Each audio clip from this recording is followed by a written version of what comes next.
আসসালামু আলাইকুম ওরহমতুল্লাহ বরকাতুহ। শান্তি কমিটির সকল সদস্যকে বলছি যে আমাদের শান্তি কমিটিতে আগামীকালকে একজন বৃদ্ধ মহিলা একজনের হাতে বলে পাঠিয়েছিল যে আমার খুব সমস্যা, আমি পড়ে গিয়ে আমার মাজায় যন্ত্রণা, ওষুধের জন্যে আমার কাছে কোনো টাকা পয়সা নেই। সরকারি হসপিটালে গিয়েছিলেন উনি, ওনাকে কিছু ওষুধ লিখে দিয়েছেন, ওনার কাছে কিন্তু কোনো টাকা না থাকার কারণে উনি বাড়ি ফেরত এসছেন। তা ওনার ছেলের সন্তান বলে কেউ নয় এবং আত্মীয় স্বজন বলতেও কেউ নেই।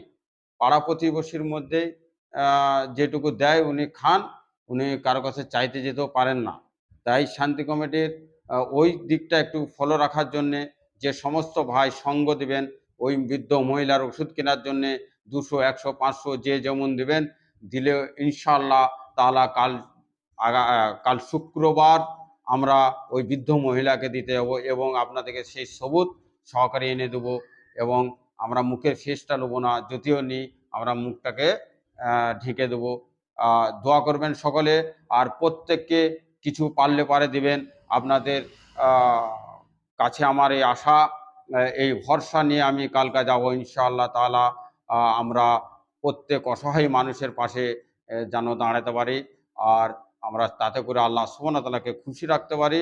দোয়া করবেন সকলে। আসসালামু আলাইকুম ওয়া রাহমাতুল্লাহি ওয়া বারাকাতুহু।